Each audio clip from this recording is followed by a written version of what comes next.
Nuggets, original artifacts from the psychedelic era. Now, y'all have heard us bang on about the Nuggets compilation a time or two over the years here on No Dogs in Space, and that's with good reason. While punk still would have happened if you took Nuggets out of the equation, the genre as it is would no doubt look a lot different if you did that. See, while the Ramones already knew Let's Dance by Chris Montez, Hey, baby, won't you take a chance? Say that you'll let me have this dance. Well, listen.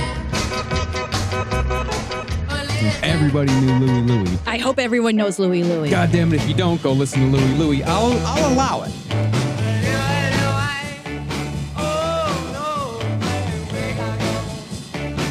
Nuggets reaffirm the idea that big songs can come in nasty little packages. And as we said in our Patti Smith series, the man who helped bring Nuggets to the ears of music lovers everywhere was Lenny Kaye, patron saint of the record fair and guitarist for the Patti Smith group. And like Lenny Kaye has always been, of course, a lifelong music nerd. He started collecting records at 12 years old. By high school, he was already like playing acoustic guitar. But then when the Beatles came to America in 1964 and the whole British invasion thing happened, Lenny, like many other kids, he saw what his future would be. Yeah. And he's like, that's going to be it. It's going to start a rock and roll band. And he did. Like a few months after watching the Beatles on Ed Sullivan, he joined a band in college who called themselves the Vandals. Bringing down the house with your kind of music. And so Lenny, he had that band and another one called The Zoo later on. And then as we remember, we said in the Patti Smith series, he had like about a week where he was Link Cromwell. He was like his uncle got him a weird gig of singing a song and then they released it and it kind of came and went within the same week. But it gave him a sense of something of like, oh, maybe I can like actually take this into more of a career. And so by the late 60s, Lenny had moved to Manhattan. He got a job as a record store clerk at this place on Bleecker Street called the Village Oldies, which was a precursor to Bleecker Bob's that was owned by Broadway Al and Bleecker Bob. And so he was working there. And then Lenny's also a freelance writer. He was like writing reviews on the Velvet Underground and the Stooges. It was actually his review of the Velvet Underground that was printed in Fusion magazine that had Danny Fields calling Lenny up and saying, "Who are you? Yeah. Like, we must be friends." That was always Danny Fields. So Lenny Kaye, his writing was featured on Rolling Stone, Cream, Rock Scene, and Esquire magazine. And that's where he got the attention of Jack Holtzman, president and founder of Elektra Records. Yes. So Jack saw something in Lenny. So he hired Lenny to do A&R. So Lenny's watching bands live. He's listening to tapes sent in and stuff. So when he was working at A&R, he tried to sign Blue Oyster Cult. Mm-hmm. That didn't work. And then he got a tape by these two guys named Hall and Oates. And then he said, "Never happened," and threw it in the trash.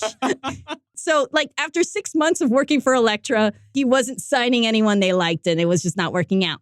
But then one day in late 1970, Jack Holtzman called him up and said, "Hey, could you put together a list of great rock songs from a few years ago that you think might have been overlooked because I want to make a great compilation album?" Okay, so Lenny, he took that to task because whatever Jack Holtzman tells him to do, he's like, "I'll do it." So Lenny spent all this time putting together about 50 or 60 songs that he thought would be good for the compilation. So, the songs that kids that age wanted to listen to dance to, and also very important, to learn how to play to. Yeah. A little something that will soon be called garage rock. Yeah. And many of those songs made it on Nuggets. I mean, of course, there's psychedelic songs, there's pop covers. The genres were not too important. It was more about the energy of the songs of that era. And Lenny lived that era. So he was able to curate whatever of his choosing. So some of these songs were pretty obscure, but many of them were kind of mid-level hits that you might have heard on the radio at that time. So thus was born the compilation album, the carefully curated compilation album. Yes. That is so important. And it's a double LP, and with liner notes that Lenny Kaye wrote himself. And it's one of the first mentions of punk rock, where they mentioned punk rock one of the first times. Yeah, codifies it. Yes, we're going to get into that. But it's basically an archaeological dig into the bizarre splendor of the mid-'60s, a time when nobody seemed too sure what was happening, but never let that get in the way of enjoying it to the fullest. Yeah.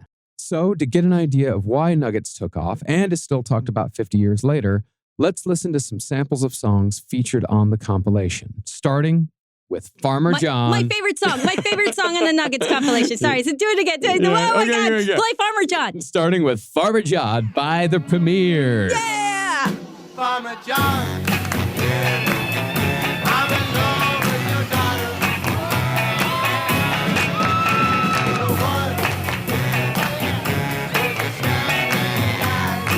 And so on and so forth for the next 2 minutes. That was great. The Premiers. They're from San Gabriel, California. Chicano rock group. Love them. Love Yeah. them. I mean, they did mostly covers.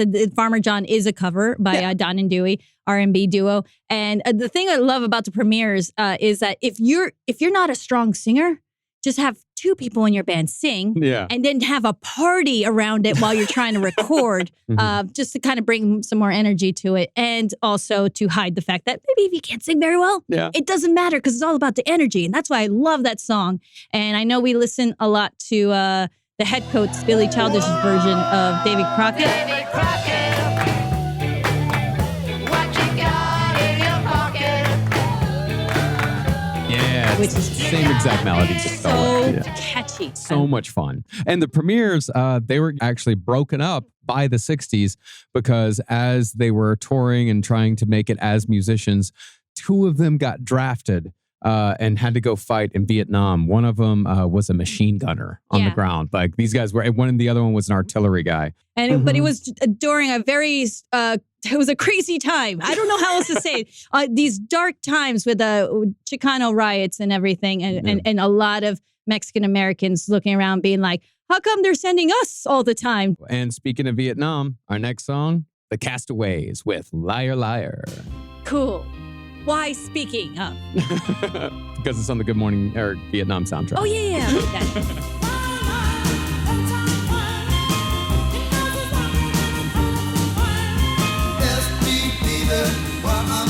Castaways, of course, from Minneapolis, Minnesota. They recorded that song at Soma Records, or was it? They were signed to Soma Records. Yeah. I think it was released on Soma Records. They were able to like have these big songs just go all over the country, like Surfin' Bird. Oh, well, everybody's heard about the bird. Bird, bird, bird.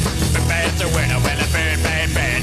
Bird is a word. Oh, well, a bird, bird, bird. Well, a bird is a word. Oh, well, a bird, bird, bird. The bird's a word. Oh, well, Yeah, a bird, Surfin' bird. Bird. Under Soma Records. Yeah, and of course, if you want to know the history of Surfin' Bird, we did an entire episode on it. Why do you think I know this shit? I wouldn't otherwise. I promise you that. So let's go from Minneapolis, Minnesota. Let's go down to Austin, Texas for the 13th floor elevator. Yes. You're going to miss me here on No Dogs in Space. You're gonna wake up one morning as the sun greets the dawn. You're gonna wake up one morning as the sun greets the dawn. And then, of course, we got my favorite song on the entire compilation. I love this. I love this. I please, sorry. Go ahead. Play the song. I love this. We've got Nighttime by the Strangeloves. I work like a dog on the job every day, trying to make some money so I can go and play in the nighttime. Yeah, that's the right time. Yeah. And since that is my favorite song and my favorite band on Nuggets, well, I don't know, it's my favorite band, but man, I fucking love the album that song's on. Now, the Strangeloves were actually a writing and production team made up of three dudes named Bob Feldman, Jerry Goldstein, and Richard Goderer. Well, these guys got together in the late 50s and early 60s. This was the Brill Building days, when 1650 Broadway in Manhattan was the center of the songwriting world. Well, basically, Bob, Jerry, and Richard were in the same ballpark as Lou Reed, who during the same time period was writing oddball songs under assumed names. Songs like Do the Ostrich.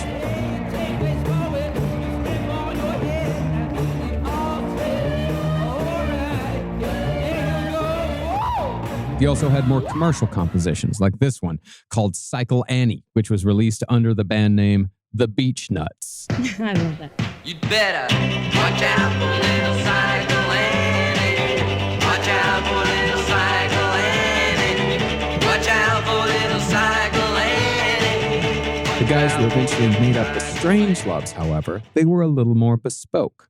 Bob, Jerry, and Richard were trying to craft bona fide hits. By 1963, the group were calling themselves FGG, Feldman, Goldstein, Gotterer. And after years of banging their heads against the wall with piddling offerings, they finally struck gold with one of the classics of the girl group genre. Yes. My Boyfriend's Back. My boyfriend's back and you're gonna be in trouble. Hey la, my boyfriend's back. Now, Feldman, Goldstein, and Gutterer focused on writing songs in the girl group style for the next year or so. But when the Beatles hit American shores in February of 1964, the songwriting team of FGG decided to pivot once more to capitalize on the British invasion style. And so, as they were all sitting around a table one night getting super high, FGG decided to create a foreign beat group with its own made-up history, in which Feldman, Goldstein, and Gotterer would write, sing, and play all of the songs. And since they all loved the movie Dr. Strangelove, which had come out just like a few months earlier, they called their band the Strangeloves. Now, if FGG was going to create a story for a foreign beat group, they'd have to choose a country that spoke English, because they still had to go out and do the interviews. But since everyone was pretty familiar with British accents by this point because of the Beatles and the Stones, FGG decided that their group would be from the fake town of Armstrong, Australia. Oh, God. But to expand the narrative, Bob Feldman, Jerry Goldstein, and Richard Gotterer became Miles, Niles, and Giles Strange. Giles. They were three sheep farming brothers who'd gotten rich by inventing a new form of sheep crossbreeding, which of course had given them more time to focus on their music. Like, why is no one asking the questions about what is sheep crossbreeding? What kind of technique did you invent when you mean sheep crossbreeding? Well, for publicity photographs, the newly christened Strangeloves posed in zebra-striped vests because they also knew very little about Australia. They also posed and played with big African drums because, again, their conception of Australia was a little muddy. Those drums were also, by the way, stolen. Nice. The Strangeloves approached Atlantic Records in hopes of landing a deal.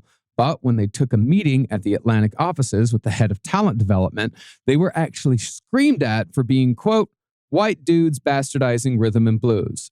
Fair cop, as the British might say. I don't know. I didn't put that. Wow. It's fair Wow, cop. Atlantic Records. That's great. Fair Yeah, that's point. fair. That's Yeah. fair. Now, the Strangeloves figured Atlantic was a bust, but on their way out, they ran into one of the other owners of Atlantic, and he told them that they might fit with a new label Atlantic was starting called Bang Records. At the helm of Bang was a songwriter and producer named Burt Burns. Now, Burt Burns is one of the great unsung songwriters of the 60s. Amongst dozens of hits, he wrote Twist and Shout. That was, of course, first recorded by the Isley Brothers and made famous by the Beatles. He wrote Tell 'Em by the Exciters, which is an incredible soul song from that period. It's got a nice beat to it. And most notably, he wrote this song right here, just before he tragically and appropriately died of heart failure in 1967.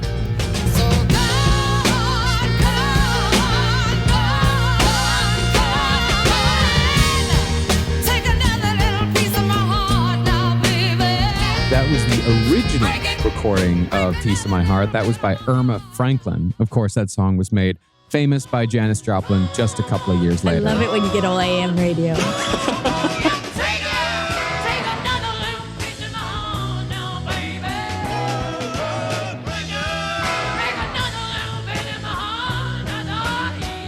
And so the Strangeloves signed with Bang Records and started working on a single with Burt Burns. Burt and the boys had become interested in a new X-rated book by Terry Southern called Candy.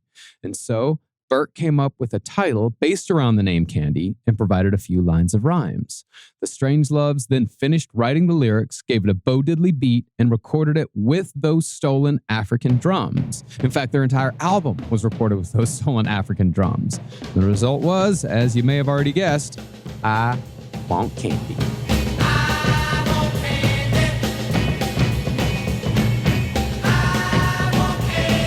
But as far as the song that appeared on Nuggets went, the song that the Strangeloves played on Nuggets, Nighttime, that was an FGG composition, even though it sounds like a cover. They may have swiped the nighttime, right time rhyme from Ray Charles. They might have. They might have. They may be guilty of that, yes. But the composition and the rest of the lyrics, that's 100% FGG. But after the Strangeloves sort of sputtered out, Feldman, Goldstein, and Goddard, they went their separate ways, although all of them did stay in the music industry as professionals. Most notably, Richard Goddard, he co-founded Sire Records with Seymour Stein. Sire, of course, was the label that signed the Ramones, the Talking Heads, Madonna, so many others. Goddard also produced hundreds of tracks throughout his career, including the track that's parodied for our theme song. He produced Love Comes in Spurts by Yeah. Richard Hell and the Voidoids. Yeah. From My Boyfriend's Back to Richard Hell and the Voidoids. It's great. Yeah. But concerning Nuggets, the bands that were on Nuggets, they were really only as good as their next single. For most of these bands, personal expression was found more in the performances than in the lyrics. But concerning that, early punk artists were adept at recognizing performative expression. People like the Ramones, people like Patti Smith. And when they made their own art, they combined the performative feelings of the songs on Nuggets with whatever it was that they wanted to write about. And while punk would have still happened without the compilation, it's possible that it wouldn't have happened without the songs that were featured on said compilation. And I, for one, would like to thank Lenny Kaye for saving such a crucial piece of rock and roll history. Remember to subscribe. There's plenty more video essays to come. So hit that subscribe button. Hit that subscribe button. Beep. Right there. You really don't have to. You don't have to. I mean, oh, yeah, that's what I meant.